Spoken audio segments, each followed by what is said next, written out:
A Different Kind of Waiting, written by Noelle Martin. My pastor once spoke about different concepts of sacrifice.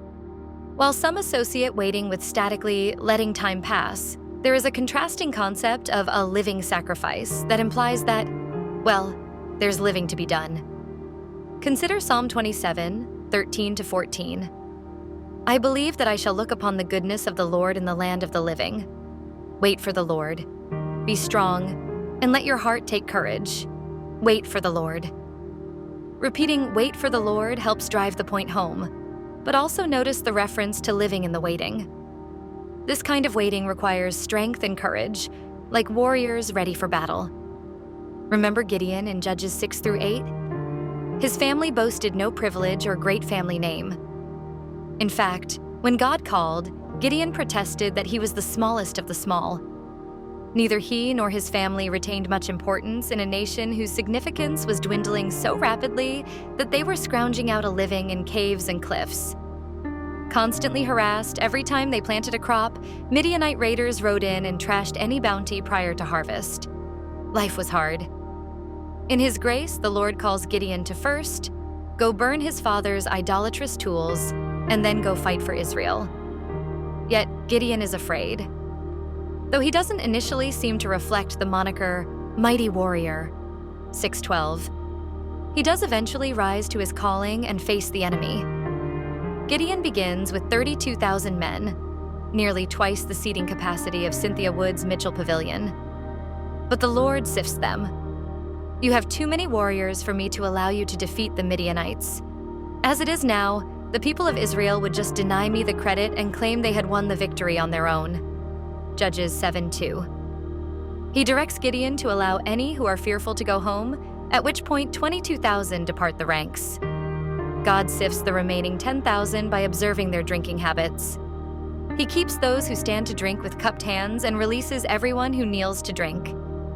Isn't that the image of a watchful soldier? Drinking in a ready position while looking out, rather than to surrender watching to become totally immersed in satisfying thirst? Gideon ultimately ends up with 300 men. With his soldiers positioned in the hills surrounding the enemy camp, God drives the Midianites to destroy themselves in a desperate free-for-all that drastically decreases their numbers and sends the rest fleeing. But here's the deal. God asks Gideon to completely destroy the Midianites. So, Gideon goes after the stragglers. In an exhausting journey, their tiny army passes through 2 towns who refuse to provide aid, yet they trudge on and eventually completely defeat the 15,000 remaining Midianites in keeping with the Lord's command. Gideon's waiting was anything but passive. His was taut, bowstring, ready to fling a deadly arrow kind of waiting. So, while Gideon waited for the Lord to bring mercy to Israel, God worked in the hearts of the Israelites.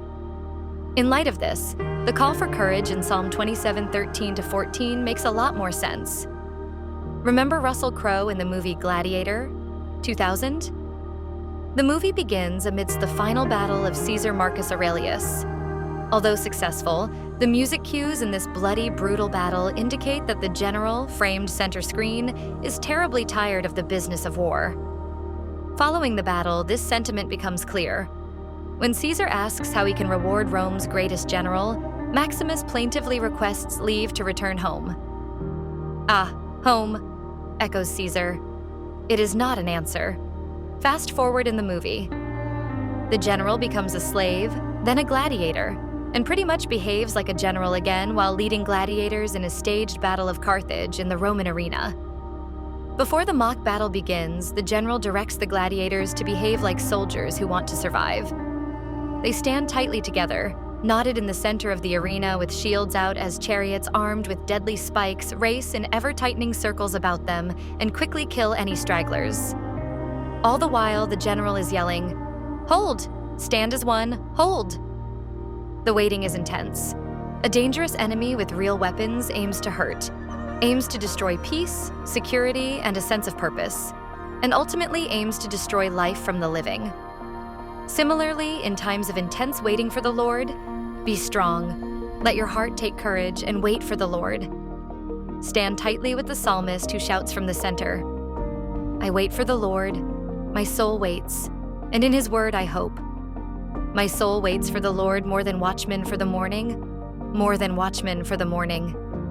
Psalm 13, 5-6. Even as forces come against us at the appropriate time and with the power of divine armies, our God who calls us will not disappoint.